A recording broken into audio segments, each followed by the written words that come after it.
시대여 경매로 넘어갔고요. 결혼 전 정수라 씨가 살던 아파트까지 경매로 넘어가 이미 매각된 상태라고 합니다. 이게 제일 지금 뭐 많이 나오긴 하던데. 그런 문제 때문에 지금 소송 중이신 건 맞아요? 기사에는 뭐 금전적인 것이다 뭐 이렇게 나가고 있는데 뭐 그거가 다가 아니거든요. 나중에 입장 정리가 되면 저희가 그때 다시 자세하게 말씀을 드리도록 할게요. 이혼 문제가 해결될 때까지 섣부른 추측을 자제해달라는 입장이었습니다. 추가적인 소식이 들어오면 알려드리겠습니다.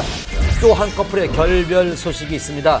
배우 이선정 씨와 LJ로 알려진 방송인 이주연 씨의 이혼 소식입니다. 95년 김부용의 풍요 속의 빈곤 일대 만보걸로 데뷔하며 얼굴을 알렸던 이선정 씨는 이후 청춘 시트콤의 엉뚱한 매력에 카페 주인 역을 맡아 큰 인기를 누렸었습니다. 무엇보다 90년대 원조 글래머 스타로 팬들의 사랑을 받아왔었는데요. 지난해 매니저 출신의 방송인 이주연 씨와 열애 사실이 알려진 후 교제 2달 만인 지난해 6월 말 혼인신고를 마치고 본격적인 결혼 생활에 들어갔습니다. 연애가 아니라요. 처음 만난 것부터 포함해서 45일 걸렸어요. 나는 기간 중요하지 않고 혼인신고 하자. 결국 이걸 사인하는데 갑자기 눈물이 막 나는 거예요. 이틀 동안은 진짜 굉장히 많이 울었어요. 초고속으로 결혼에 꼴이 나며 행복한 결혼 생활을 이어가는 듯했던 이 부부의 결별 이유는 무엇이었을까요? 워낙 두 사람이 교제 기간이 짧았고 급하게 결혼한 감이 없지 않아 있었던 것 같습니다.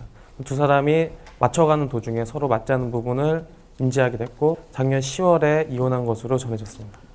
이혼설 보도 이후 새삼 이 부부가 방송에서 보여주었던 모습도 화제가 되고 있는데요. 좀 약간 성격이 차이가 있는 것 같아요. 에이, 뭘 성적 차이야. 정신병 없다니까 나. 일단 가봐. 아우 말 진짜 많아. 이주연 씨는 지난 7월 SNS를 통해 이혼을 암시하는 의미심장한 글을 게시하기도 했습니다. 현재 두 사람 모두 일체 외부와의 연락을 끊은 상태입니다. 전원이 꺼져 있어 음성사서음으로 연결되며 이혼 사실이 알려지면서 이혼 후에도 두 사람이 방송에 부부로 출연한 것이 아니냐는 의문도 제기되고 10월에 있습니다. 이혼했다는 얘기도 나오고 있는데요. 만약 그렇다면 올해 초에 여러 예능 프로그램에 출연하면서 다정한 모습을 보였던 것이 더욱더 놀라움을 주고 있습니다. 당시 제작진 같은 경우에는 두 사람이 전혀 이혼한 줄 몰랐다 또는 이혼하지 않았던 것 같다라고 얘기하고 있습니다. 아직까지는 의문에 쌓여있는 두 사람의 결별, 하루빨리 아픔을 딛고 다시 만나기를 바랍니다.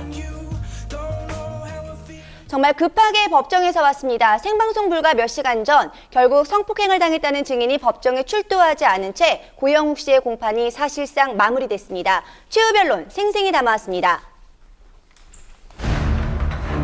징역 5년, 신상정보 공개 고지 7년, 전자발찌 부착 10년형을 받은 고영욱.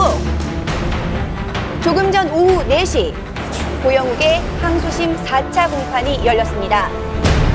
저는 지금 고영욱 씨의 항소심 4차 공판이 열릴 서울 고등법원 앞입니다.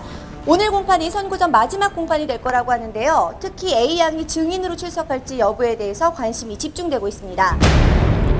항소심에서 고영욱은 3명의 피해자 중 2사람에 대한 성추행 사실만 인정했고 A양에 대해서는 주고받은 문자 메시지를 증거로 제출하며 혐의를 부인했습니다. 이에 고영욱 측은 피해자 A양을 증인으로 요청해 놓은 상태였는데요. 고영욱 씨에게 피해를 당했다고 주장했던 그 여성은 오늘 법정에 출석을 하지 않았습니다. 검찰은 여러 차례 걸쳐서 그 구인장을 발송을 했지만 이에 대해서 출석을 하지 않은 상태입니다. 피해자가 당시 만 13살밖에 되지 않았기 때문에 고영욱은 더 큰 비난을 받았었는데요. 고영욱 측은 미성년자인 줄을 알았지만 13살인 줄은 몰랐다. 만날 때마다 성관계를 가졌던 건 A양과 아니라며 주고받은 그 문자 부인했습니다. 메시지와 또한 그 A양의 진술에 일관성이 없기 때문에 이에 대한 신빙성이 없다고 주장하고 있습니다. 하지만 검찰은 항소를 기각한다며 1심과 똑같은 형을 구형했습니다. 선고 전 마지막 공판인 만큼 재판정은 여느 때보다도 긴장된 분위기였습니다. 오늘 일단 재판은 마쳤고요. 이제 선고만 남았습니다. 마지막으로 저희 최후 변론하고 고영욱 씨도 마지막으로 재판장님한테 하고 싶은 말씀 하고 재판 끝났습니다. 판사는 고영욱에게 시간을 주었고 그는 선고 전 마지막 변론을 했습니다.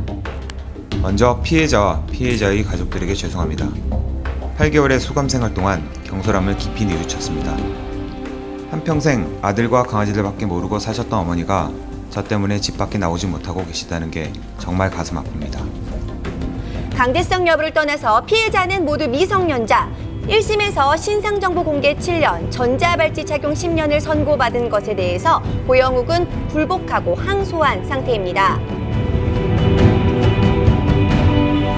최종 선고율은 9월 27일, 얼마의 형량이 부여될지